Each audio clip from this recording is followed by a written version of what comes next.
जब दुनिया की सबसे ताकतवर खुफिया एजेंसियां भारत की रक्षा प्रयोगशालाओं और मिसाइल कार्यक्रमों की जासूसी में जुटी थीं, उसी समय देश के भीतर चुपचाप एक ऐसी हलचल शुरू हो रही थी जो आने वाले वर्षों में दुश्मनों की नींद उड़ाने वाली थी। यह कोई सरकारी योजना नहीं थी, न ही किसी सैन्य अफसर की निगरानी में कोई बड़ा रक्षा प्रोजेक्ट, बल्कि यह क्रांति जन्म ले रही थी उन कमरों में जहां आमतौर पर पढ़ाई, मस्ती और करियर की उलझनों के किस्से पलते हैं, यानी इंजीनियरिंग कॉलेजों के हॉस्टलों में। उस समय जब चीन और अमेरिका जैसी ताकतें सोच भी नहीं सकती थीं, भारत के दो नौजवान छात्र अपने हॉस्टल रूम को एक खुफिया प्रयोगशाला में बदल चुके थे। यह कहानी है एक ऐसे आत्मघाती ड्रोन की जिसकी भनक तक दुश्मनों को नहीं लगी। इसे न किसी बड़ी कंपनी ने बनाया, न किसी प्रसिद्ध वैज्ञानिक ने डिजाइन किया। इसे जन्म दिया दो 20 वर्षीय युवाओं ने, जयंत खत्री और शौर्य चौधरी। एक राजस्थान के अजमेर से, दूसरा पश्चिम बंगाल के कोलकाता से। एक मैकेनिकल इंजीनियरिंग का छात्र, दूसरा इलेक्ट्रिकल इंजीनियरिंग का। उन्होंने देखा कि भारत अब भी अपने ड्रोन जरूरतों के लिए विदेशी तकनीक, खासकर इजराइल पर निर्भर है। उन्होंने तय किया कि यह निर्भरता खत्म होनी चाहिए और यह फैसला लिया उन्होंने न किसी सरकारी मीटिंग में, न किसी कॉरपोरेट बोर्ड रूम में, बल्कि अपने छोटे से हॉस्टल के कमरे में। यहीं से जन्म हुआ अफेलिये डायनामिक्स का। यह सिर्फ एक स्टार्टअप नहीं था, बल्कि भारत का छुपा हुआ ड्रोन स्कंक वर्क्स बन गया। जैसे अमेरिका ने अपने स्कंक वर्क्स प्रोग्राम से दुनिया को SR 781 ब्लैकबर्ड जैसे अद्भुत जेट दिए, वैसे ही भारत में दो युवाओं ने बंद कमरे में एक ऐसा शिकारी ड्रोन बना दिया जो रडार से बच सकता था, 300 किलोमीटर प्रति घंटा की रफ्तार से उड़ सकता था और पलक झपकते ही दुश्मन के अड्डे को राख कर सकता था। उन्होंने दिन रात एक कर दिए। महज 2 महीनों में उन्होंने इसका प्रोटोटाइप तैयार कर लिया। अब असली चुनौती थी इसे सेना तक कैसे पहुंचाया जाए। उनके पास कोई पहचान नहीं थी, न कोई हाई प्रोफाइल नेटवर्क, लेकिन उनके पास था आत्मविश्वास और निडरता। उन्होंने सीधे लिंक्डइन पर भारतीय सेना के अधिकारियों को मैसेज भेजे। सोचना भी हैरत की बात है, 20 साल की उम्र में वो भी सीधे सेना से बात करने की कोशिश। यही है नया भारत। और जब भारतीय सेना की सबसे विशिष्ट यूनिट्स ने इस ड्रोन को देखा, उन्होंने बिना देरी किए उसे अपनाया। यह सिर्फ एक मशीन नहीं थी, यह एक संदेश था। यह संकेत था कि भारत अब तकनीक के मैदान में आत्मनिर्भर हो चला है और उसकी असली शक्ति अब युवा दिमागों में बसती है। यह कहानी सिर्फ एक ड्रोन की नहीं है, यह उस छिपी हुई क्षमता का आईना है जो अब भारतीय युवाओं में जाग चुकी है। यह क्रांति अब दुश्मनों के लिए सिर्फ एक चेतावनी नहीं, बल्कि आने वाले समय की आहट है। उन्होंने सीधा लिख भेजा, हमारे पास एक ऐसी तकनीक है जो आपके काम आ सकती है। ये वो पल था जो या तो अनदेखा किया जा सकता था या फिर इतिहास में दर्ज हो सकता था, और जो हुआ वो इतिहास बन गया। भारतीय सेना ने ना उनकी उम्र देखी, ना उनका स्टार्टअप कितना बड़ा है इस पर ध्यान दिया। देखा गया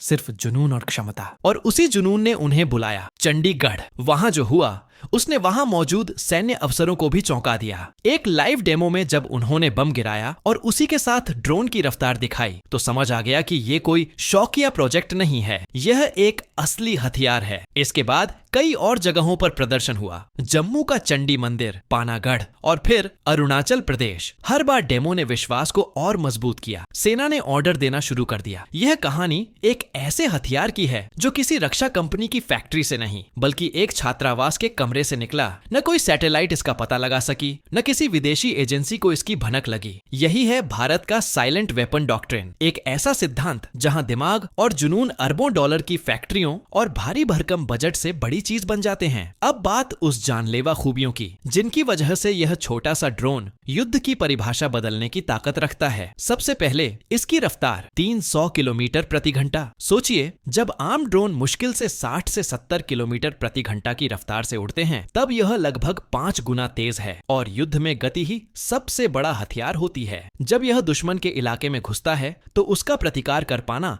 लगभग नामुमकिन हो जाता है। जब तक राडार पर इसकी हलचल दिखे, तब तक ये या तो अपना काम कर चुका होता है या फिर टारगेट से टकराकर उसे तबाह कर चुका होता है। इतनी रफ्तार आमतौर पर उन प्रोजेक्ट्स में देखने को मिलती है जिन पर अरबों डॉलर खर्च किए जाते हैं, लेकिन भारत ने यह कर दिखाया 2 स्टूडेंट्स के स्टार्टअप के जरिए। दूसरी खूबी जो इसे और खतरनाक बनाती है, राडार से अदृश्य होना। खुद इसके क्रिएटर शौर्य चौधरी कहते हैं, हमारे ड्रोन सिर्फ तेज नहीं हैं, बल्कि दिखाई भी नहीं देते, यानी दुश्मन की नजरों से एकदम गायब। यह एक भूत की तरह घुसेगा और बिना कोई अलार्म ट्रिगर किए मिशन पूरा करके निकल जाएगा। सोचिए, अगर कोई दुश्मन कमांडर, कोई लॉन्चिंग ट्रक या ऑपरेशनल सेंटर लक्ष्य हो तो यह ड्रोन चुपचाप वहां पहुंचेगा और काम तमाम कर देगा। यही है वो गेम चेंजिंग शक्ति जो युद्ध का संतुलन बदल सकती है। और तीसरी विशेषता जो इसे एक परफेक्ट असॉल्ट मशीन बनाती है, इसकी प्रिसीजन स्ट्राइक क्षमता। यह ड्रोन 1 किलोग्राम तक का विस्फोटक साथ ले जा सकता है और उसे केवल ढोता नहीं बल्कि बिल्कुल निशाने पर गिराता है। इतनी सटीकता इतनी छोटी मशीन में सिर्फ अत्याधुनिक AI गाइडेड टारगेटिंग सिस्टम से ही संभव है। यानी यह एक तरह से भारत का मिनिएचर ब्रह्मोस है, छोटा, सस्ता लेकिन बेहद खतरनाक। भारत अब सिर्फ युद्ध लड़ने की तैयारी नहीं कर रहा, वह युद्ध की परिभाषा को फिर से लिखने में जुटा है, और वो भी अपने ही युवाओं की कलम से। सर्जिकल स्ट्राइक अब सिर्फ सैन्य ऑपरेशन नहीं बल्कि जेब में रखा एक स्मार्ट हथियार बन चुका है, सस्ता, फुर्तीला और उतना ही प्रभावी। और इसकी पहचान छुपी है उसके नाम में, कामिकेज। ये वही विचारधारा है जो दूसरे विश्व युद्ध के जापानी पायलटों में थी, जो अपने जहाजों को दुश्मन के युद्ध पोतों से टकरा देते थे। फर्क बस इतना है कि यहाँ कोई पायलट नहीं है, कोई सैनिक नहीं बैठा है इस मशीन में। इसका मतलब न कोई जान का जोखिम, न कोई सैनिक हताहत, लेकिन दुश्मन के लिए अधिकतम तबाही। यह ड्रोन अपने लक्ष्य से टकराकर खुद को मिटा देता है, लेकिन उसके साथ साथ दुश्मन की सुरक्षा का भ्रम और आत्मविश्वास भी राख कर देता है। यह वो युद्धक हथियार है जो 20वीं नहीं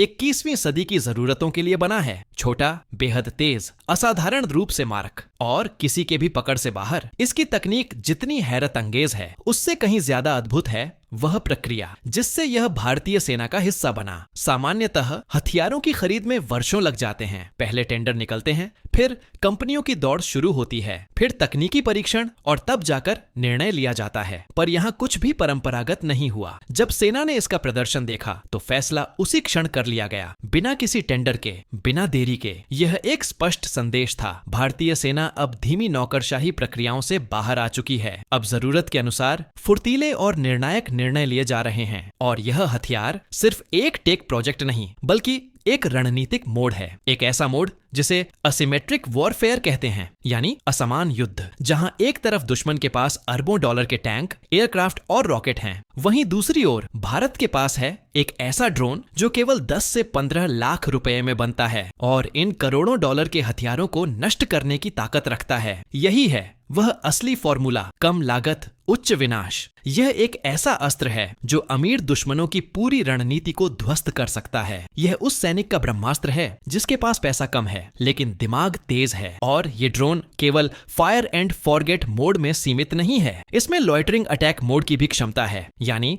दुश्मन की गतिविधियों पर हवा में मंडराते हुए नजर रखना, सही मौके का इंतजार करना और फिर एक सटीक वार करना। यह महज एक उड़ने वाला उपकरण नहीं है, यह एक शांत लेकिन सतर्क शिकारी है जो दुश्मन की सरहदों में घुसकर घंटों तक आसमान में मंडराता रह सकता है। और फिर जैसे ही ऑपरेटर का इशारा मिलता है या फिर इसका AI सिस्टम खतरे को पहचानता है, यह चुपचाप बाज की तरह झपटता है और अपना निशाना खुद की बलि देकर ध्वस्त कर देता है। यह आत्मघाती हमला महज विस्फोट नहीं है, यह दुश्मन की मानसिकता पर हमला है। यह कहानी उस देश के बदलाव की है जिसकी आत्मनिर्भरता अब केवल भाषणों तक सीमित नहीं बल्कि प्रयोगशालाओं और वर्कशॉप्स में धड़क रही है। यह वह भारत है जहां हर कॉलेज, हर छात्रावास और हर नौजवान की सोच में अब राष्ट्र निर्माण का सपना पल रहा है। इस ड्रोन की सबसे बड़ी ताकत इसकी स्पीड, रडार से छिपने की क्षमता या हमला करने की कुशलता नहीं है। असली जीत इसकी आत्मनिर्भरता है, 100% देसी। इसमें न कोई चीनी चिप, न कोई इजरायली इंजन, जो कुछ भी है यहीं बना है, यहीं सोचा गया, यहीं गढ़ा गया। भारत के दिमाग और हाथों से यह दिखाता है कि अब हमें अपनी रक्षा तकनीकों के लिए बाहर देखने की कोई जरूरत नहीं। हमारे पास हुनर है, हमारी युवा पीढ़ी में वो आग है जो दुनिया को चौंका सकती है। एपेलियन डायनामिक्स नाम का यह स्टार्टअप न सिर्फ एक तकनीकी उपलब्धि है बल्कि यह भारत के उस भविष्य की झलक है जहां DRDO जैसे संस्थानों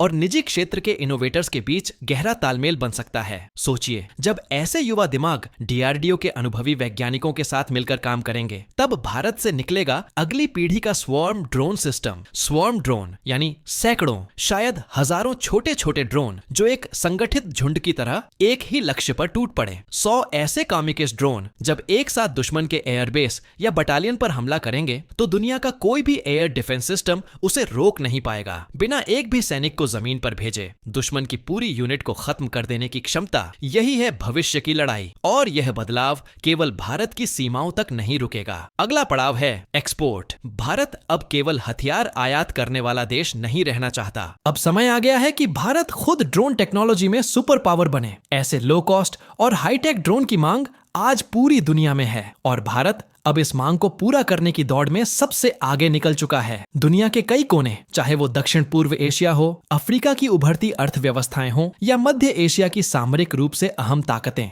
अब ऐसे हथियारों की तलाश में हैं जो महंगे भी ना हो और जिनकी मारक क्षमता किसी समझौते के बिना हो। और भारत अब केवल आयातक की भूमिका में नहीं, बल्कि एक ऐसे साझेदार के रूप में उभर रहा है जो न केवल मिसाइल और टैंक बना सकता है, बल्कि सबसे स्मार्ट और नई टेक्नोलॉजी भी एक्सपोर्ट कर सकता है। यह वो क्षण है जब मेक इन इंडिया को मेक फॉर वर्ल्ड में बदला जा सकता है और ये मौका एक अवसर नहीं बल्कि एक बदलाव की शुरुआत है। जिस तरह भारत के युवाओं ने हॉस्टल के कमरों से शुरू होकर सेना की टेबल तक अपना टेक लाया, उसने यह तो साफ कर दिया है कि असली शक्ति अब प्रयोगशालाओं से नहीं, जुनून से निकलती है। सोचिए, जब भारत के युवा 100% स्वदेशी टेक्नोलॉजी बना सकते हैं जो दुश्मनों की नींद उड़ाने लगे, तो अगर उन्हें सही संसाधन और सहयोग मिल जाए, तब भारत सिर्फ एक क्षेत्रीय ताकत नहीं रहेगा, बल्कि एक वैश्विक रक्षा सुपर पावर बन सकता है।